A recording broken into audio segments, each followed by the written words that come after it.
시편 넘어가겠습니다. 시편 제가 50분까지인데 40분 남았습니다. 근데 시편이 150편이라서 한 편씩 1분씩만 얘기해도 150분인데 빨리 할게요. 시편입니다. 시편. 호흡이 있는 자마다 여호와를 찬양하라. 이게 우리가 시편을 이야기하면서 그렇게 시편을 이야기합니다. 근데 이것만 보면 안 돼요. 호흡이 있는 자마다 여호와를 찬양하라. 시편 150편까지 가려면요.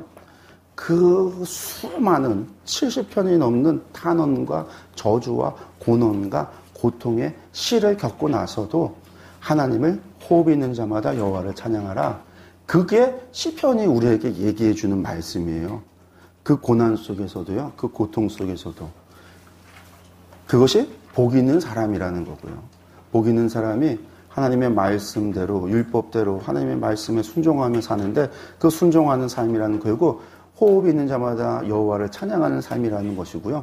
그 삶을 살아가는 우리가 고난과 고통을 겪을 수 있는데 그 고난과 고통 속에서도 하나님을 경외하고 순종하며 그렇게 가야 된다. 이게 시편을 배열한 이 책을 가져다가 이 수많은 시편들 가운데 150편의 시편을 선택을 해서 그것을 편찬을 해서 150편의 순서대로 만들어 놓았던 편찬자, 또 그 편찬자를 통해서 일하셨던 하나님의 의도예요. 우리에게 말씀하고 있는. 그래서 시편은 단순한 찬양의 시가 아니라 이것 또한 우리에게 어떤 지혜를 주냐면요. 고난 중에 우리가 어떻게 살아가야 되는가. 고통 가운데 우리가 어떻게 살아가야 되는가. 이럴 수밖에 없었던 이유 가운데 하나가 시편이 편찬이 언제 되냐면 바벨론 포로 후기 때 편찬이 됩니다.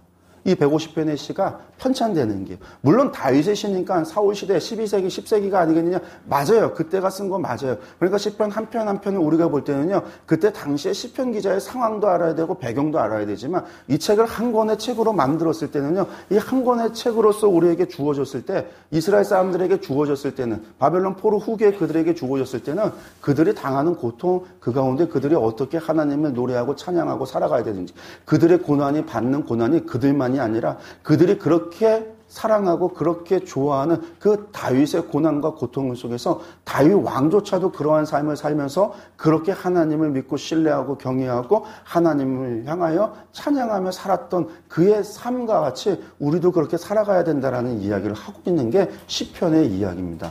그러니까 시편도 어떻게 봐야 돼요? 지혜선 거죠. 물론 찬양의 곡조가 있었던 책이고 시이긴 하지만 그 안에는 그러한 지혜가 담겨있기 때문에 욥기에서 이어져 가고 있는 거예요. 욥기에서 이어져 가고. 그래서 지혜서 전체가 끊임없이 이어가고 있는 게 그거예요. 결국 지혜의 근본 여호와를 경외하고 살아가야 되는 거. 결국 그 경외하며 살아가는 삶이라고 하는 것은 아가서의 삶이에요. 하나님과의 사랑의 혼인, 하나님과의 사랑의 완성을 통한 그 사랑의 삶이 결국 경외하는 삶이라는 것. 그것을 우리에게 말씀해주고 있는 게 지혜서 전체의 맥락입니다. 시편 들어가서 보면 이 시편이라고 하는 거. 그래서 이스라엘 사람들에게서 시편은요 단순한 노래가 아닌 거죠. 성지순례 가면 이 통곡의 벽에서 이렇게 기도하는 유대인들을 많이 봅니다. 그들이 그곳에서 기도하는 것들이 대부분 시편을 암송을 해요. 시편을. 그래서 이 시편이 단순한 찬양의 곡조 찬양이 아니라 고난 중에 하나님께 부르짖고 기도하는 그들의 신앙의 고백이. 단순한 시는 결코 시편은 그냥 노래가 아니다. 찬양이 아니다. 우리가 그런 생각을 좀 가졌으면 좋겠습니다. 시가서 여기 이제부터 시편이 여기 들어가고 분량으로 제일 많으니까 시가서 들어가 있는데 어쨌든 결국은 잘 이행했는가? 근데 잘 이행하고 있습니다. 그 고난 중에 하나님께 기도하는 모습에서 그들이 신앙을 지켜가면서 하나님 앞에 어떻게 기도하는지, 어떻게 탄원까지 하는지. 저주시도 물론 있어요. 근데 그 저주가 그 저주하는 자를 향해서 있지 않아요. 하나님께 기도하고 있어요. 하나님 앞에. 그런 이제 모습들을 우리가 살펴볼 수 있습니다. 들어가면요, 이름은요, 테헬림이라고 해서 시들의 책, 찬양의 책이다라고 부릅니다. 라틴어는 프살모이에서 반주에 따라 부르는 시인데 원래 곡조가 있는 찬양이었다라는 거죠. 근데 곡조는 다 잃어버려서 오늘날 없습니다. 그래서 많은 사람들이 시편으로 찬양을 쓰고 있어요. 네, 원래 곡조하고는 다르지만 어쨌든 그렇게 해서 교회 가운데서 시편을 많이 우리가 노래하고 또 우리는 특별히 예배에 교독으로 시편을 많은 부분을 시편을 사용해서 예배 가운데 하나님 앞에 성도와 또 집례자가 함께 하나님 앞에 고백하고 낭독하고 예배를 드리죠. 우리가 이제 이 시편이라고 하는데 시편이라고 하는 거는요 기록자가 많아요. 너무 많아서 봉헌의 관계에 따라서 다윗과 솔로몬, 아삭과 고라 자손들의 시, 모세의 시도 있고 작자 미상의 시도 있고 그런 시들이 있는데 재미있는 거는 시편에는 표제가 붙어 있습니다. 여러분들 그래서 책을 보시면 표제가 다 쓰여 있어요. 개역개정 성경을 보시면 표제라고 해서 1절 위에 뭐가 써 있어요. 근데 히브리어 원어에는 이게 들어가 있는 거예요. 들어가 있어요.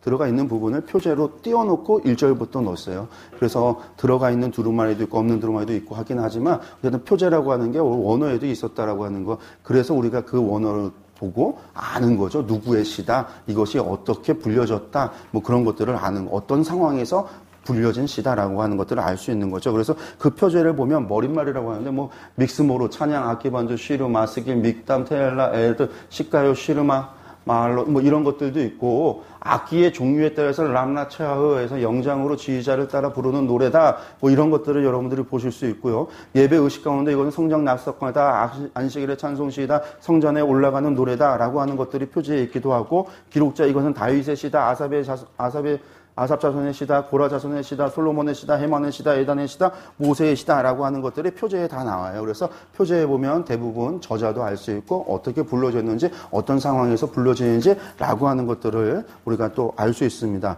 근데 이 시편은 어떻게 구성이 되어져 있냐면요. 시편은 우리가 흔히 5권으로 되어져 있습니다. 그래서 1편부터 41편까지가 1권, 42편부터 72편까지가 2권, 73편부터 89편까지가 3권, 90편부터 106편까지가 4권, 107편부터 150편까지가 5권 에서 이스라엘은 하나님께서 이스라엘에게 토라, 모세, 오경 5개의 두루마리를 주셨고 이스라엘 사람은 하나님 앞에 5개의 두루마리 찬양의 시를 예배를 통하여 올려드렸다라고 고백을 합니다. 그렇게 이야기를 하면서 5개 시를 이야기하는데 1권과 2권과 3권은요 기록자별로 주로 이루어졌습니다. 그래서 대부분이 다윗의 시고 1권은 거의가 다윗의 시고 2권은요 고라 자손의 시가 좀 많이 있고 다윗과 솔로몬의 시가 있습니다. 그리고 3권에는요 아삽과 고라 자손의 시, 이 시들이 좀 있습니다. 그리고 4권과 5권으로 가면요 작자 미상의 시가 많아요. 물론 다윗의 시, 뭐 모세의 시 저자가 있습니다. 있기는 있는데 여기의 주제는 여기의 내용들은 대부분 주제별로 이루어져 있어요. 그래서 표제에 보면은 안식일에 부르는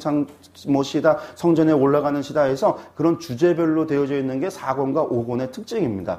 이렇게 보시면요 1권부터 5권까지 되어져 있는 것 가운데 또 무엇이 있냐면 1권부터 3권까지가 주로 고난시, 탄원시가 많아요. 고난 중에 불러지는 시가 많이 있습니다. 반면에 4권과 5권에서는 고난시보다는 도리어 하나님을 향한 통치, 하나님을 신뢰, 그 하나님을 향한 찬양의 시 이런 이야기들이 많이 있어요. 제가 교회를 개척하고 새벽마다 시편 강의를 시작을 했는데 저희가 한 2년 반 정도 됐나요? 그러는데 아직 시편을 많이는 못 갔어요. 제가 지금 3권 86편을 좀 나가고 있는데 시작부터 고난이에요. 맨날 새벽마다 고난을 얘기하니까 언제 끝나나 맨날 얘기를 하니까 하는 저도 불편하고 너무 무거운 거예요. 이게 새벽에도 좀 좋은 이야기, 힘주는 이야기 했으면 좋겠는데 끝나질 않아요. 1권이 딱 끝나서 41권, 42편이 되면서 이제 2권이 가니까 좀 바뀌겠지 했는데 웬걸 고난이 또 나와. 그리고 나서 71편에 가면 솔로몬의 시가 딱 끝나고 났길래 이제 3권이 가니까 이제는 좀 괜찮겠지 했어요. 근데 3권에 가니까 내용이 더 심해. 더 힘들어. 이게 좀 언제쯤 끝날까? 여러분들 언제 끝나냐면요. 3권까지. 이게 연대적으로 편찬을 하면서 어떻게 편찬을 했냐면요. 1권은 다윗의 왕조의 시작으로부터 시작해서 그 영화를 거쳐서 3권이 무엇이냐면 바벨론의 포로로 잡혀가는 예루살렘 명망과 포로로 잡혀가는 그것을 배경으로 하는 고난의 시예요. 그러고 나면 4권은 고난 중에 있는 포로기를 배경으로 해서 시들이 배경한 게 아니라 그걸 염두에 두고 그 내용들을 편찬을 해서 거기에 나오는 주제가 하나님을 신뢰, 하나님의 통치를 신뢰하라 라고 하는 이야기를 해요. 그리고 나서 회복에 대한 하나님의 찬양, 성전으로 돌아가자. 그것으로 시편의 전체의 한 권에 우리가 시편을 한 권의 책으로 우리가 또 본다라고 하는 게 최근의 흐름이고 저희도 한 권의 책으로 편찬자의 의도를 생각해서 본다라고 말씀을 드렸잖아요. 그래서 시편이 그렇게 가는 거예요. 그러니까 지금 3권이 가장 뭐겠어요? 고난의 피 큰 거죠. 제발 빨리 가기를 소원하는데 고난이 그거예요. 몇 편까지요? 89편까지. 어떻게 외우시냐면요. 아무 의미 없어요. 1권은 1이잖아요. 1부터 시작해서 41까지. 1에서 1로 끝나죠. 2권이 2로 시작했네요. 42에서 뭘로 가요? 72로 갑니다. 3권은요. 73에서 89. 3의 배. 3은 9에서 39. 그래서 90편. 90인데 거꾸로 뒤집으면 06이잖아요. 90보다 커야 되니까 앞에 일자를 붙여주면 106이죠. 그리고 107편부터 150편까지. 아무것도 아닌데 여러분들 집에 가셔서 나중에 보시면요. 저기 김상용 목사가 그랬지 기억나실 거예요. 외우신 거예요. 1권부터. 41편은 1권. 42편부터 72편은요. 몇 권이요? 2권. 그리고 73편부터 89편은요. 3권. 그리고 90편부터 106편은요. 4권. 그리고 107편부터 150편은요. 5권. 하나님에 대한 하나님의 사랑, 하나님의 회복에 대한 찬양이 5권의 주요 내용이고 4권의 전체 주요 내용은요. 하나님을 향한 신뢰함, 하나님의 통치하심에 대한 이야기고요. 3권은요. 바벨론 포로의 그 멸망, 포로 잡혀가 그 고난에 대한 이야기가 주를 이루고 있는 거예요. 1권은요. 다윗의 왕, 그 왕조의 시작인 거예요. 근데 시작인데 좋게 시작 안 하잖아요. 기름 부음 받고 뭐예요? 제일 먼저 그 다음부터 도망 다녀야 됐잖아요. 사울왕이. 그래서 1권의 내용의 많은 부분이 전부 다 사울왕을 피하여 도망 다니는 때를 대상으로 해서 되어져 있는 시들이에요. 이거는요. 왕 된 다음에도 무슨 일이 있어요? 바세바 간음 사건이 있죠. 압살롬이 쫓아다녀서 도망가야 되는 일도 겪죠. 그것에 대한 고난과 고통이 있겠어요? 없겠어요? 있어요. 그러니까 여기에도 그런 고난의 시들이 있는 거예요. 그러니까 이권에는 또 그런 내용들의 시가 있는 거죠.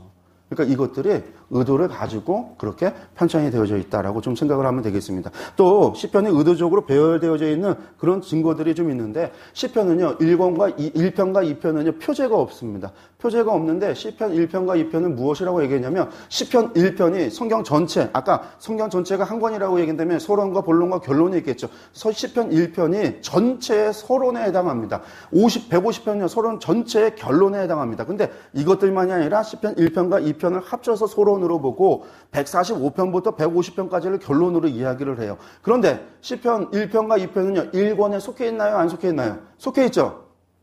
아까 보셨잖아요. 1부터 1까지, 1부터 40일까지. 그러니까 1권에 속해 있어서 1편과 2편은 전체의 서론이면서 1권의 서론의 역할을 한다. 그렇게 생각을 하시는데 전체 서론이다라고 생각하시면 되고 이렇게 의도적으로 배치되어져 있어서 전체가 주장하고 있는 시편을 통해서 전체 성도의 삶 1편에 그래서 첫 시작이 복 있는 사람으로 시작해서 마지막에 호흡 있는 자마다 여호와를 찬양하라로 끝나지는 이 시편의 이야기는 복 있는 사람은 어떤 삶을 살아가야 되는가, 복 있는 자의 삶이란 무엇인가, 그러한 사람들은 하나님을 찬양하는 삶을 살아가는 사람이다, 하나님을 경외하고 하나님을 섬기는 삶을 살아간다, 이것을 이야기하고 있는 게 전체 시편이 말하고 있는 부분이다라고 보셨으면 좋겠습니다. 그래서 각 또한 의도적으로 배치되어져 있고요. 시편의 각 권의 마지막은요. 마지막이 뭐겠습니까? 1권의 마지막은요.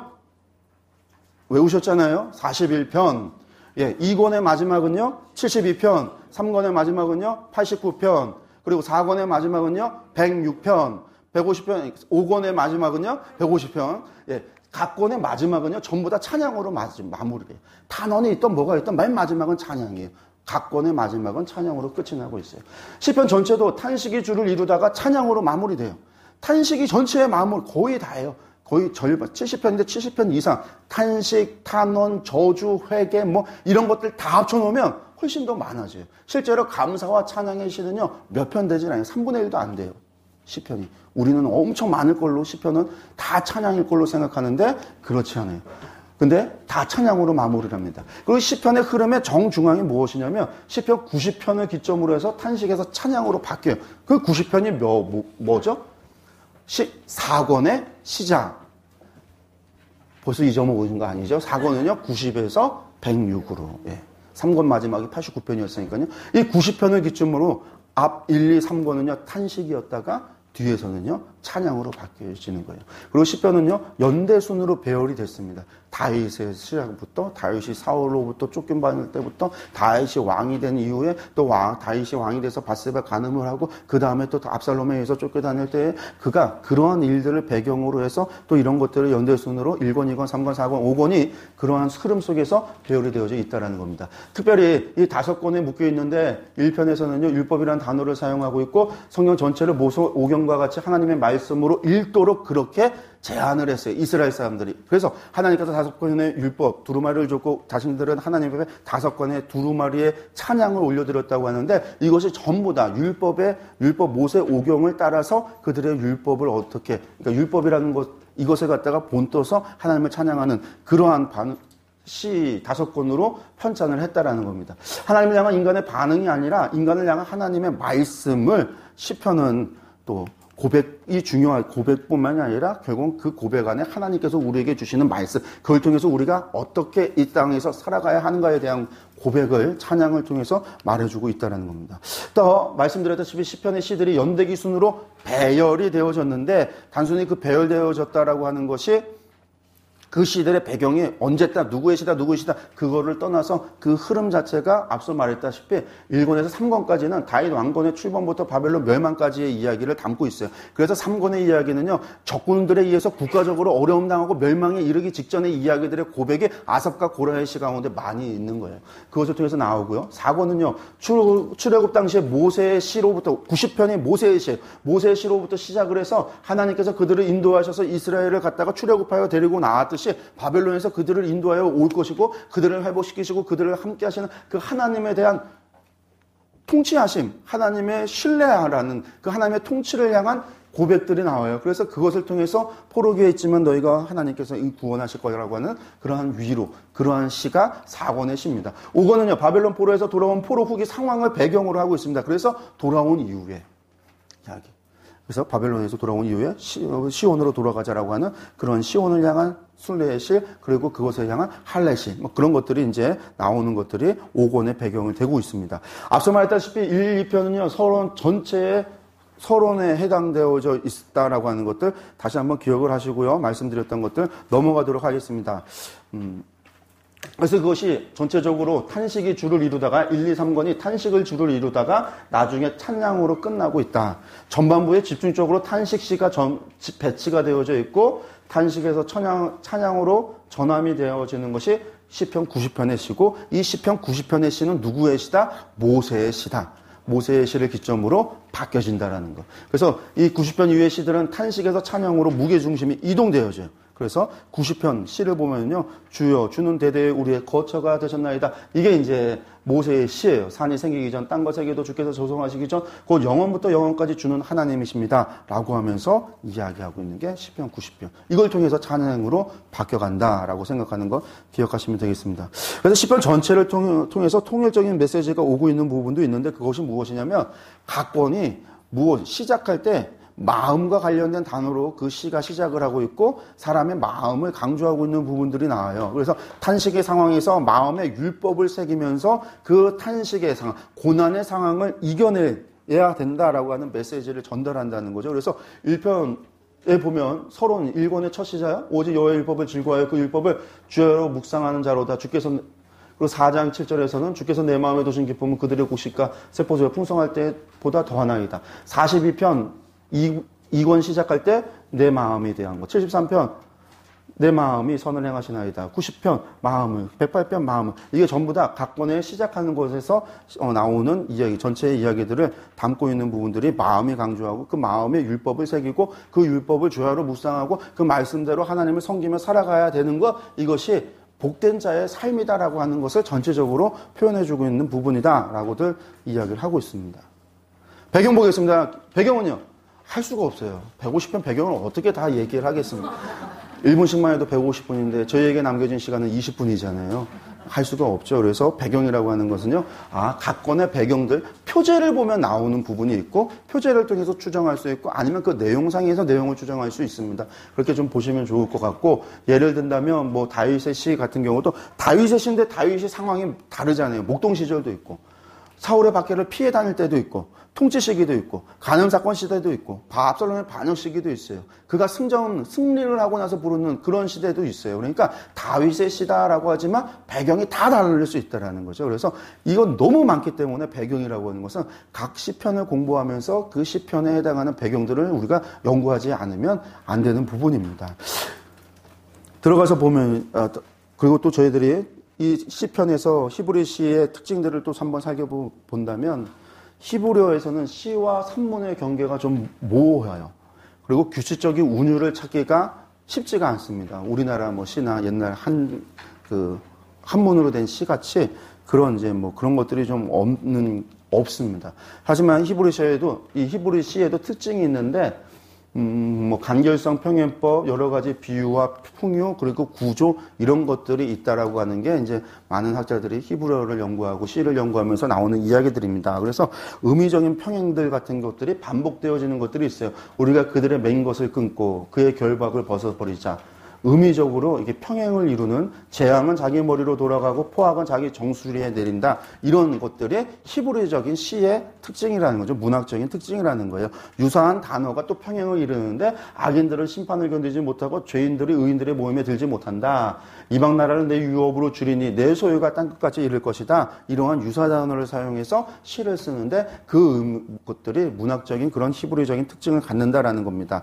짝을 이루는 단어들도 있어요. 그러니까 이방 나라들이 분노하고 민족들이 헛된 일을 꾸민다. 공의로 세계를 심판하고 정직으로 만민을 판결한다. 똑같은 이야기거든요. 똑같은 이야기인데 다른 단어로 다른 표현으로 반복적으로 노래하고 있다라는 겁니다. 대조적인 평행도 이루는데 의인들의 길은 여호와께서 인정하나 악인의 길은 망한다. 망령된 자를 멸시하나 두려워하는 자들을 존대한다. 이렇게 대조되는 평행도 있고 발적적인 평행도 있습니다. 1절. 복 있는 사람은 어떻게 해요? 악인들의 길을 따르지 않고 죄인들의 길에 서지 않고 오만한 자의 자리에 앉지 않고 이렇게 발전적인 평행, 진행적인 방향으로 가는 그러한 특징들도 시 가운데는 있어진다라고 하는 겁니다. 그래서 문법적인 평행도 있습니다. 그래서 오직 여호와의 율법을 즐거워하여 그의 율법을 주야로 묵상한다. 이것은 단어 순서를 반복적으로 사용해서 나오는 그런 평행 그런 부분들이 있습니다. 또 비유법도 있는데 직유법, 은유법, 비유법 이러한 것들이 이 안에 있습니다. 그래서 여호와는 나의 목자시니 여호와께서 진짜 목자라는 것은 아니죠. 목자시니 이거는 비유법적으로 목자와 같으신 분이시다라고 이야기를 하는 것이죠. 그러니까 이런 은유법도 있고 비유법도 있습니다. 간사한 혀여 너는 남을 해치는 모든 말을 좋아한다. 이 간사한 혀여라고 하는 게 혀를 얘기하는 게 아니잖아요. 그 사람을 얘기하는 거지. 그런 비유법을 갖다 이렇게 들어서 이야기하고 있는 것도 있고요. 풍요법 같은 것도 있습니다. 풍요법이라고 하는 것은 뭐냐면 일종의 비유이긴 한데 수서법의 일종인데 숨겨놓은 거예요. 그래서 사람들이 그 숨은 뜻을 좀 알아가도록 상징들. 그래서 이제 풍요를 나중에 상징 그렇게도 이야기하는데 숨겨진 의미를 찾아가도록 되어져 있으니까요. 이런 게 나올 때 무슨 일이 발생을 하냐면요.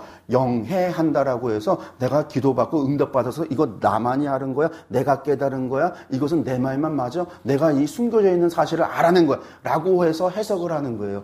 이게 오늘날에 이단들이 많이 하는 수법이긴 하지만 이것이 오래됐어요. 이 역사가 오래됐어요. 중사시대 때 카톨릭 중세시대 때 성경 해석 방법이 크게 네 가지였어요. 문자적으로 해석하는 방법, 그리고 비유법으로 해석하는 거, 풍유적으로 하는 거, 상징적으로 해석하는 방법, 이런 식으로 나눠지는데 가장 영적, 그러니까 권위 있는 해석이 뭐냐면요. 문자적으로 해석하는 게 아니라 이건 가장 권위가 없는 해석이고, 그러니까 풍유적으로.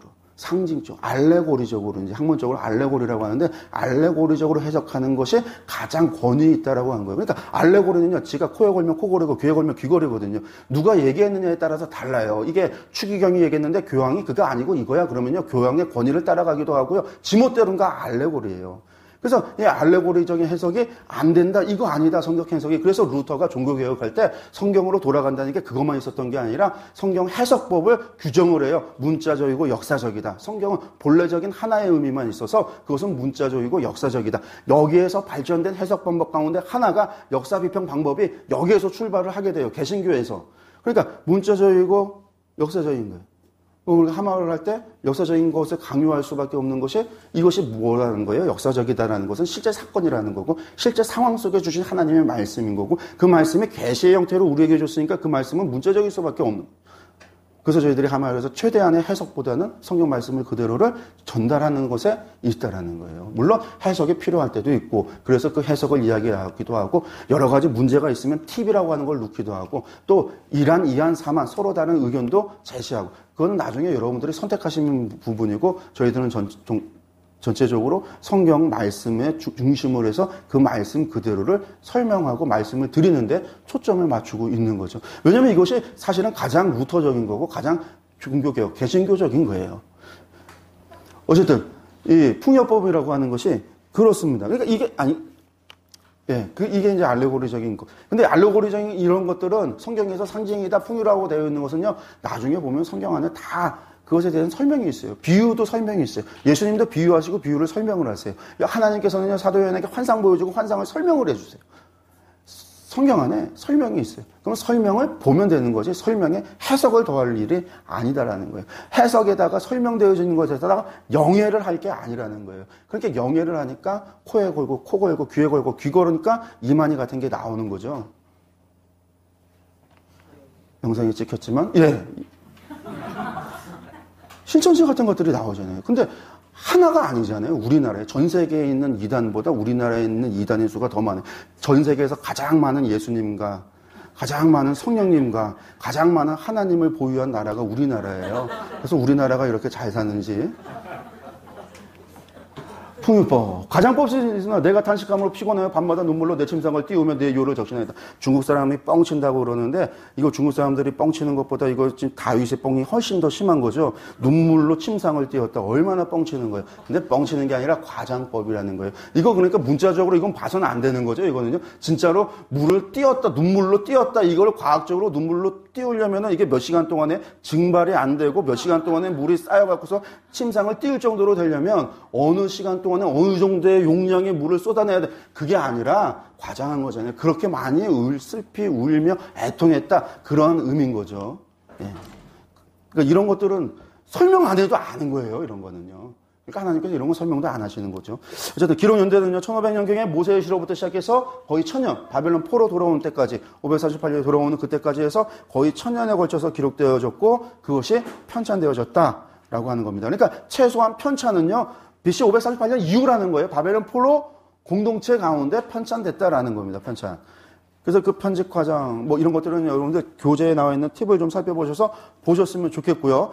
이 기록 목적을 좀 보시면은요, 시편이라고 하는 것을 왜 편찬을 했는가? 하나님의 행동과 말씀에 대한 하나님의 백성의 응답을 담고 있습니다. 다른 말로 이야기한다면요, 하나님께서 역사 가운데 이스라엘 가운데 행하셨어요. 그 행하신 것이 무엇으로 우리에게 주어졌냐면요, 역사서하고 모세 오경을 통해서 주어졌습니다. 그러니까 하나님께서 일하시면 역사서 가운데 이루어졌고요, 하나님의 언약은요, 모세 오경 가운데 기록되어졌습니다. 그리고 하나님께서 백성들에게 주셨던 말씀은 예언서에게 이루어진 거예요. 그러니까 하나님께서 행하시고 하나님께서 말씀하신 것이 이스라엘 가운데는 오경과 역사서 예언서를 통해서 죽었다고 한다면 이스라엘은 이것에 대한 응답을 하나님의 언약 맺으신 것에 대한 응답을 하나님의 역사 가운데 성실하게 일하시는 그 헤세드가 영원함이 인자가 영원함이 영원 무궁함에 대한 그들의 감사의 고백 이것에 대한 응답이 하나님의 예언의 말씀에 대한 응답을 이스라엘이 주었는데 그것이 시편이다라는 거예요. 근데 이 시편이 단순하지 않는 거죠. 어떻게 이것이 하나님께서 일하신 것에 대한 감사가 찬양의 시로서 순례의 시로서 시온의 시로서 제왕의 시로서 취임식의 시로서 지혜의 시로서 하나님께 올려드린 거고 근데 하나님의 응답이 어떨 때는요 말씀하시지 않는 침묵을 경험할 때가 있다라는 거예요. 이스라엘 사람들이 하나님의 말씀과 행동에 대한 응답을 줬는데 구원활동, 말씀하시는 거 이런 것도 경험하지만 활동하지 않으시는 거, 그 침묵도 겪었다라는 거예요. 고난 중에 침묵을 겪었다라는 거예요. 예루살렘이 무너지는 가운데 침묵을 겪었다라는 거예요. 바벨론 포로 70년 가운데 침묵을 경험했다라는 거예요. 돌아왔음에도 불구하고 하나님의 침묵을 경험하고 있다라는 거예요. 그런 침묵 가운데 도대체 하나님 왜 침묵하십니까? 이 고난이 언제 끝납니까? 그런 그들이 하나님께 대하여 탄원하는 시가 탄원시, 저주시, 감사시, 신뢰시로 나타나고 있다라는 거예요. 침묵 중에도 내가 하나님을 신뢰한다라는 침묵 가운데서도 하나님 앞에 감사한다라고 하는 탄원과 저주뿐만이 아니라 그렇게 해서 이스라엘 시편을 본다면 결국 찬양시와 크게 탄원시 두 개로 나누어서 생각해 볼 수 있습니다. 그래서 이 시들을 우리가 들어가서 유형들을 다 살펴보면요 많아요. 특별히 이 양식 이 군켈이라고 하는 사람이 시편의 양식 비평을 하면서 장르와 유형별로 나눴는데 시라고 하는 건 탄시시, 찬양시, 회상시, 신뢰시, 감사시, 지혜시, 제왕시 이렇게 나눠지고 있다라고 합니다. 들어가서 보면요 탄원시 하나님 앞에 구원해달라고 변호해달라고 하는 탄원시인데 이렇게 많아요. 개인의 탄원시가 있고 공동체의 탄원시가 있습니다. 숫자를 보면요 거의 앞에 게 많이 나오죠. 3권이 어디까지가 3권이라고 했습니까? 예, 89편까지 3권입니다. 89편까지 3권인데 88편이 여기에 있어요. 이만큼이 3권까지 나오는 거고 이것은 이제 뒤에 나오는 부분들입니다. 공동체 탄원시도요. 90편이 여기 있네요. 공동체가 모세의 시인데 공동체 이 모세의 시도 지혜시면서 또 탄원하는데 그 안에 지혜도 있을 수 있고 탄원하는데 신뢰를 보일 수도 있고 탄원하는데 감사도 할 수 있거든요. 그래서 중복이 되는 경우가 있는데 어쨌든 여기까지가 3권까지 나오는 탄원시입니다. 탄원시는요 어떻게 보통 구성 요소를 갖냐면요 하나님을 부르는 이야기, 하나님을 부르고요 불평과 탄원을 하고요 하나님께 도움을 요청합니다. 그리고 하나님에 대한 신뢰와 확신을 가지고 찬양의 맹세를 가요. 그러니까 탄원의 시가 하나님을 찾고 하나님 앞에 불평과 탄원을 하지만 마지막은 결국 하나님을 그래도 하나님을 여전히 신뢰하고 하나님의 공의를 신뢰하고 그 공의하신 하나님을 향한 찬양으로 혹은 내가 하나님 그럼에도 하나님을 계속해서 찬양하겠습니다라고 하는 다짐과 결단으로 끝나는 것들이 탄원시예요. 그래서 우리가 13편 같은 경우를 보면 여호와여 부르고 나서 어느 때까지니까 나를 영원히 잊으셨습니까? 누구의 시일까요? 13편 다윗의 시입니다. 이때가 언제일까요? 사울이 그를 쫓아서 도망 다녀야 되는 그때 주의 얼굴을 나에게서 어느 때까지 숨기시겠습니까? 하나님께서 지금 뭐하고 계시다라는 거죠? 침묵하고 계시다라는 거예요. 이것이 이제 탄원시입니다. 그래서 도움을 요청하고 여호와님은 나를 생각하사 응답하셔서 그러면서 마지막에 그럼에도 확신을 가지고 그리고 찬양으로 끝나요. 내가 여호와를 찬송하리니 이는 주께서 내게 은덕을 베푸심이로다. 지금 은덕을 베풀었다는 게 아니라 지금까지 베풀어 왔기 때문에 지금은 침묵하고 계심이지만 다시 계속해서 베풀 것을 내가 확신하고 하나님을 찬양해 있다는 결단으로 끝난다는 겁니다. 찬양시는요 서술적인 찬양과 선언적인 찬양이 두 가지가 있습니다. 아까 봤지만 숫자가 확 줄었죠. 그리고 대부분 어디 있어요? 백단위에서 많이 있습니다. 백단위에 좀 많이 있죠. 그 얘기는요 4권과 5권 사이에 찬양의 시가 많다라는 이야기입니다. 이 두 가지가 있는데 서술적인 시는요 하나님의 선언, 하나님의 성품, 하나님께서 행하신 일들에 대해서 그것에 대해서 서술하는 식으로 나오는 거고요. 선언은요 백성들을 향해서 선언하는 거예요. 열방을 향하여 선언하는 거예요. 주와 같은 이가 없다. 이런 선언의 시가 선언적인 시입니다. 서술적인 시 가운데는요. 그 하나님의 특별히 속성과 행동에 초점이 맞춰져 있는데 시편 8편 같은 경우가 서론적인 찬양의 시예요. 여호와 우리 주여 주의 이름이 온 땅에 어찌 그리 아름다운지요. 이렇게 시작을 하면서 하나님을 찬양하는 서술적으로 찬양하는 것이 나오고요. 그리고 선언적인 시편 같은 경우는요. 138편인데 특별한 경험 속에서 하나님께서 이런 일을 했습니다라고 하는 선포가 선언이 있습니다. 그래서 138편에는요. 내가 전심으로 주께 감사하며 신들 앞에서 주께 찬송하리이다. 라고 시작하면서 그 근거는요. 내가 간구하는 날에 주께서 응답하시고 내 영혼에 힘을 주어 나를 강하게 하셨습니다. 이렇게 선언하면서 찬양하는 이유가 이어지고 있습니다. 이런 것들은 이제 교재를 보시면서 나와 있는 시들을 살펴서 보시면 좋을 것 같아요. 감사시도 있는데 감사시 같은 경우도 18편부터 138편까지 나오는 것들이 있는데 하나님께서 행하신 일로 인해서 감사하는 시가 이렇게 되어져 있습니다. 많지 않죠. 10편이니까 감사하고 아니면 찬양하는 것만 많을 줄 알았는데 그렇게 편수가 별로 많지 않습니다. 30편 같은 경우가 죽을 병에서 건진받았을 때 불렀던 찬양입니다. 그래서 찬양이 쭉 나오고 있는 것들이 있고요. 순례시는요 올라가는 노래에서 6월절, 맥주절, 초막절, 세절기에 예루살렘에 올라가면서 불렀던 노래 혹은 또 시온의 노래라고 해서 시온을 생각하면서 불렀던 노래예요. 이 순례시들이. 근데 이 순례시들이 대부분 언제 있습니다. 120편부터 있습니다. 120편이니까 이것은 몇 권에 해당할까요? 5권. 5권에 해당하는 시가 다 순례시입니다. 시온의 노래가 있는데요. 시온의 노래 가운데 어떤 노래가 있냐면요. 시편 137편에 이런 노래가 있어요.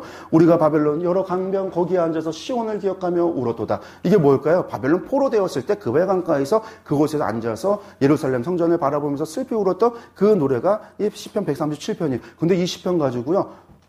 디스코 노래를 만들었어요. 본조비가. 제목이 뭐냐면요. By the Rivers of Babylon이라고 하는 노래예요. 옛날 디스코장, 롤로장에서 많이 나오던 노래.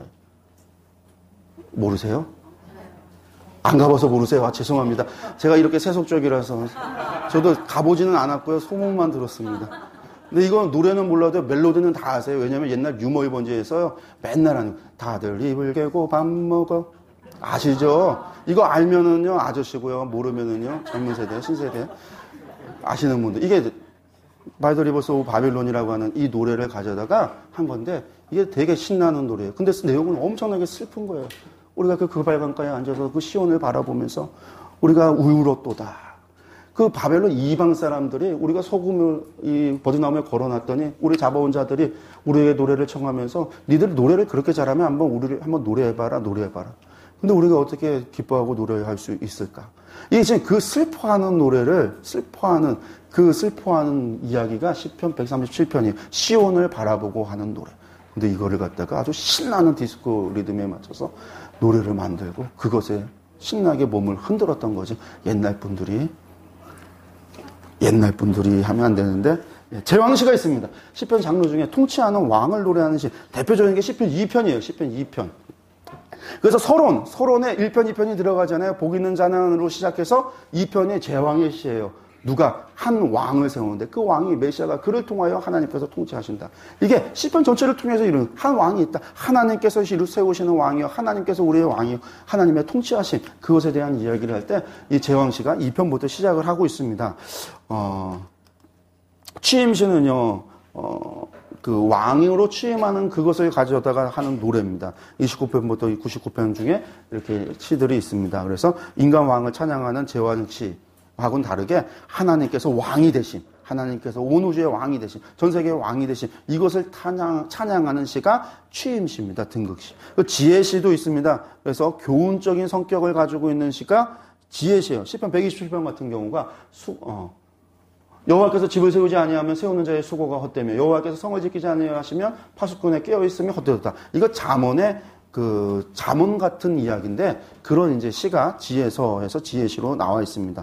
저주시도 있습니다. 그래서 탄원시에 속하는데 하나님을 향해서 저주하는 시. 하나님을 저주하는 게 아니라 다른 사람을 저주하는데 직접 아니라 하나님께 그 저주시를 부르는 거죠. 그리고 자신의 생애를 저주할 때도 있고 어쨌든 그 저주시가 있고요. 참회시가 있습니다. 참회시. 그래서 표제에 보면은 다윗이 바세바와 동침한 후 선지자 나단이 그에게 왔을 때 시편 51편이에요. 51편 몇 권입니까? 몇 권이죠? 예. 몇 권이에요? 왜 갑자기 3권하고 2권하고 왜 왔다 갔다 그러시죠? 1권 몇 권이요? 1편부터 41편. 이거는요. 43편부터 몇 권이요? 72편이요. 72편은 솔로몬의 시, 90편은 모세의 시, 그러니까 51편은요.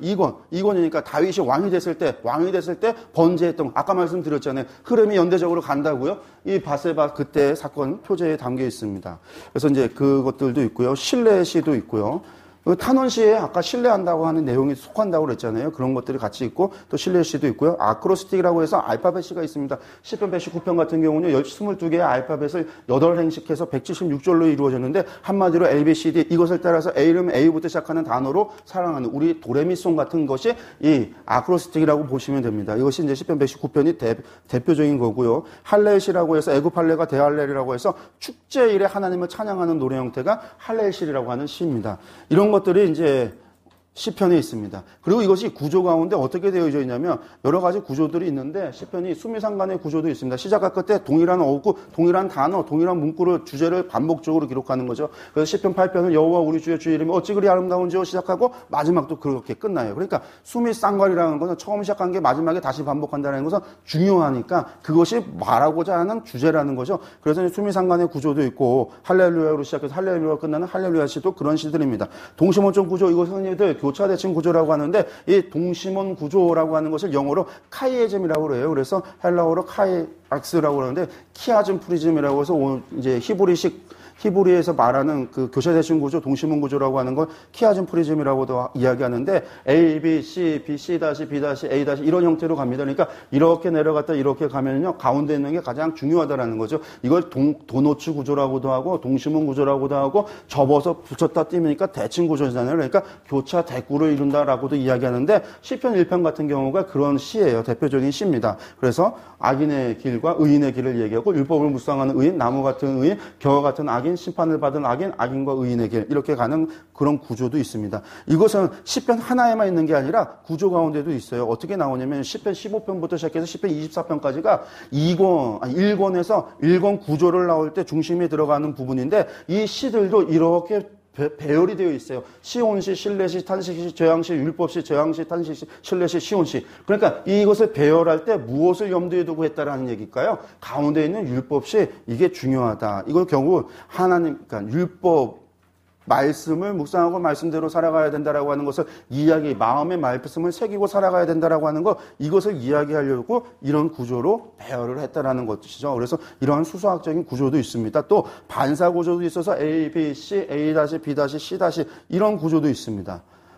그래서 이제 효과적으로 이게 발전되어져 가는 이런 구조도 있고, 반사 구조, 이렇게 A, B, C, D, A-, B-, C-, D- 이런 구조도 있고, 동심원하고 반사하고 혼합된 시편 23편 같은 경우는 A, B, C 갔다가 C-, D-, B-, A- 이런 식으로 가는 이런 것도 있어요. 그리고 이제 직선 구조라고 해서 그냥 A, B, C, D 이렇게 가는 것들도 있습니다. 그러니까 시편에는 다양한 문학적인 표현, 다양한 문학적인 구조, 다양한 그런 주제, 다양한 것들이 다 있어요. 그러니까 시편을 연구하고 공부하려면요, 이 모든 것들을 다 해야지만 가능한 거예요.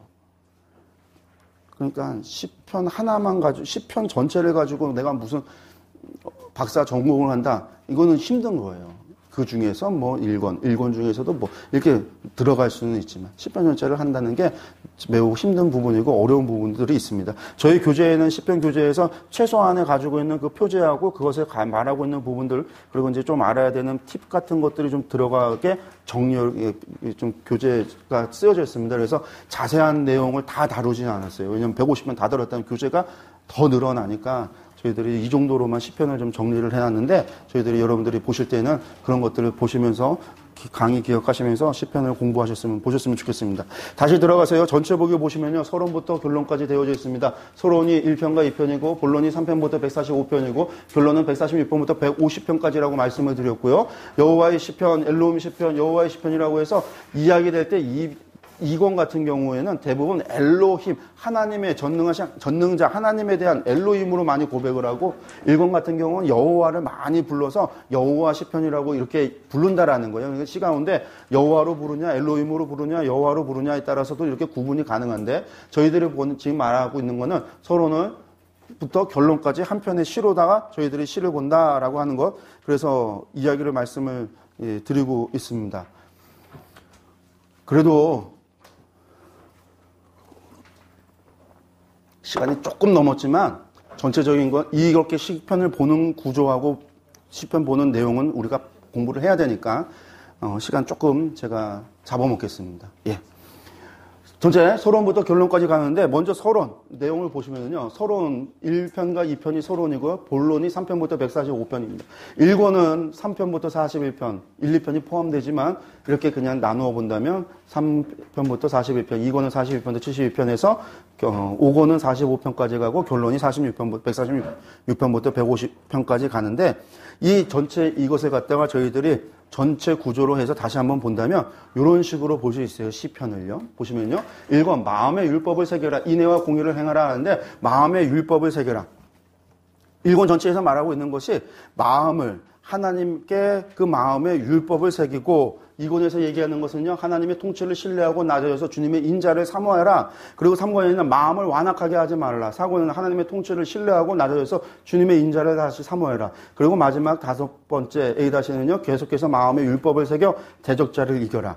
그러니까 시편 전체는요, 율법에 대한 것이 강조되고 있어요. 하나님의 말씀을 경외해야 한다는 것, 그 말씀을 내가 품고 살아간다는 것, 율법을 주야로 묵상한다는 것, 복 있는 삶이라고 하는 것, 호흡이 있는 자마다 하나님을 찬양하는 그러한 삶이라고 하는 것은 결국은 하나님의 말씀을, 율법을 마음에 새기고 그 말씀대로 하나님의 말씀에 순종하고 살아가는 삶을 이야기하고, 그를 위해서 살아가는데, 그렇게 살아가는데 다 형통하고 잘 되는 게 아니라, 그렇게 살아가는데 1권, 2권, 3권을 가는데 보니까 고난이 가중되고 고난이 심화되고 고난이 커져간다라는 것. 그런 고장, 우리가 욥기서 봤지만 아무 이유 없이 하나님을 섬기겠습니까? 그 이유조차 뺏어버렸을 때 남아있는 그 존재가 하나님을 여전히 섬기고 살아가는가? 그것을 보여주고 있는 것들이 이 고난을 통해서 보여진다라는 거예요. 그러니까 고난이라고 하는 것은 다른 게 아니라 도리어 우리로 하여금 고난을 통하여 하나님을 신뢰하고 하나님을 더욱 믿도록 하는 우리에게 복이 되어진다라고 하는 것을 시편은 얘기해야 하는 거예요. 그래서 고난을 거부할 게 아니라 고난이 오면 그 고난을 통해서 하나님을 더욱 사랑하고 내 믿음을 증거하고 그것을 통하여 하나님을 더욱 공경하고 섬김을,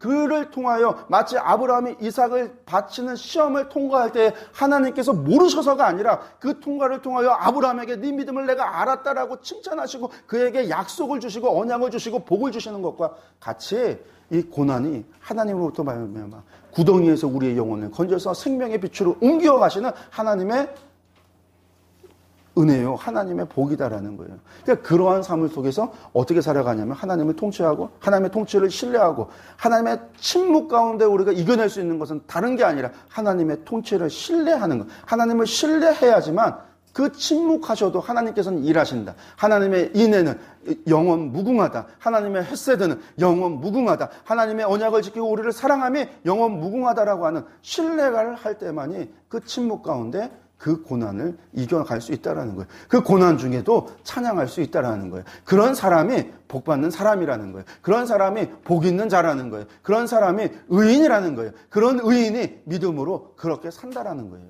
그게 시편에서 이야기하고 있는 부분인데요. 저희들이 들어가서 또 보면은요.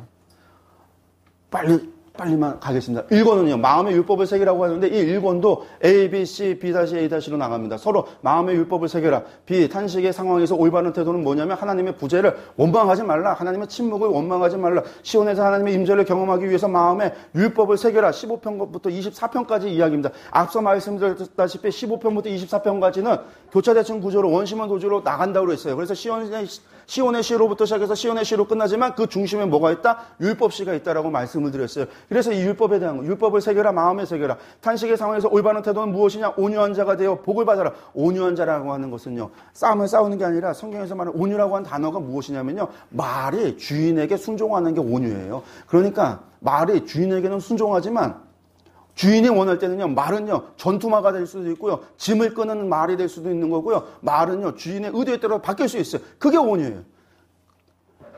온유한 자가 복을 받으리라. 결론은요, 고난은 마음에 율법을 새기는 통로다라고 하는 걸로 해서 시편 1편부터 시작해서 41편까지 1권이 이렇게 흘러간다라고 이야기하고 있습니다. 마음에 대한 것이 중요되어지고 있는데, 이게 1편부터 이렇게 진행되어지는 것들 좀 기억을 하시고요. 2권은요, 어떻게 진행을 하냐면 하나님의 통치를 신뢰하고 낮아져서 주님의 인자를 사모하라고 했는데 이 또한 A, B, B-A-C로 갑니다. 그래서 42편부터 50편까지는요. 왕이신 하나님의 통치를 의지하라라고 말하고 있습니다. 근데 이게 탄식시예요. 탄식시. 42편부터 44편까지가 이 가운데 있는 대부분의 시가 탄식시예요. 근데 그 탄식 중에서도 하나님의 통치를 의지하라. 탄식시의 구조가 어떻게 된다고 했어요? 하나님을 부르고 탄식을 하고 그런 다음에 어떻게 해요? 하나님을 신뢰하고 하나님께 대한 확신을 갖고 하나님을 찬양하는 것으로 끝나는 것이 탄식시라고 그랬잖아요. 그 안에는 하나님의 통치를 의지하라라고 말하고 있고요. 51편하고 53편까지는요. 재물을 의지하지 말고 하나님의 은혜를 바라봐라. 그리고 이제 54편에서 63편은요. 재물을 의지하지 말고 하나님의 은혜를 바라봐라. 이를 위해 낮아져라. 교만해져라. 겸손해져라. B에서 B-로 그리고 나서 마지막 64에서 68편은요. 왕이신 하나님의 통치를 의지하라. 라고 말하고 나서 결론으로 다윗의 언약을 신뢰하라라고 하는 것으로 끝나는데 그 마지막이 72편 솔로몬의 시입니다. 그 솔로몬의 시를 쓰면서 마지막에 이것으로 다윗의 시를 마무리 짓는다. 그런 게 표현들이 있어요. 그래서 이 다윗의 언약을 신뢰하라라는 것으로 2권이 끝이 나요. 3권으로 넘어가서 보면은요. 3권은요.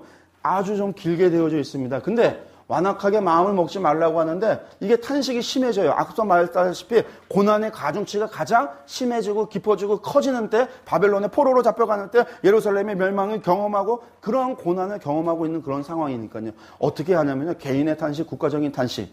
근데 시온에서 통치하신 하나님을 찬양하라라고 말씀하고 그러고 나서 다시 집단적인 탄식이 나요. 그리고 또 시온에 임한 하나님의 은혜를 찬양하라.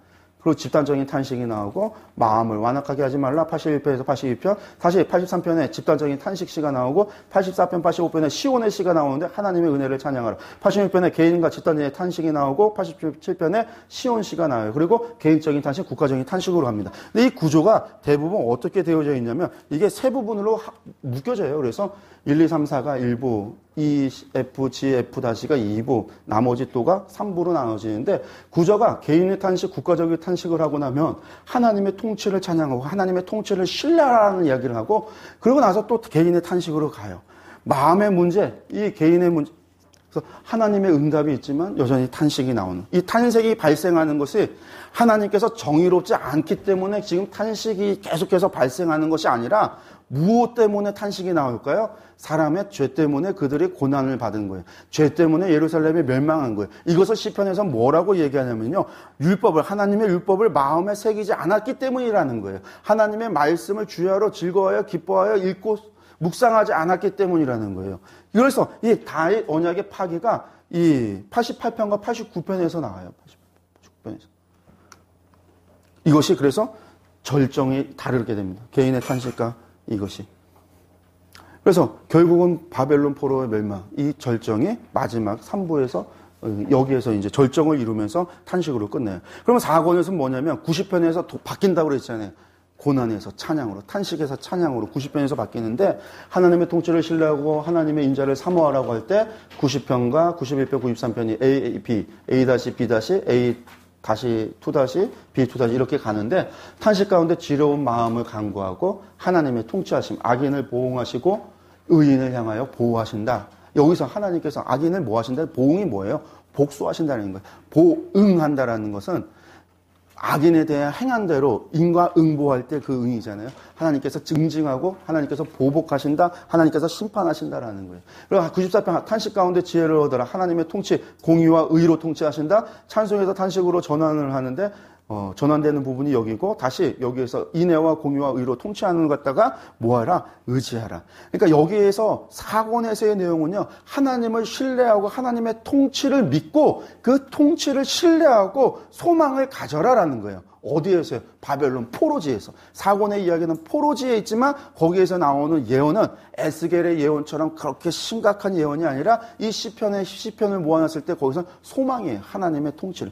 바벨론의 왕이 세상을 통치하는 게 아니라 누가 통치하냐면 하나님께서 공의와 의로 세상을 통치하시는 거예요. 다니엘을 통해서 하나님께서 세상을 통치하는 것을 경험하는데 그들의 시를 통해서 하나님은 공의로 통치하심을 이야기하고 고백하면서 그 하나님을 신뢰할 것에 대한 이야기가 4권 전체에서의 주제예요.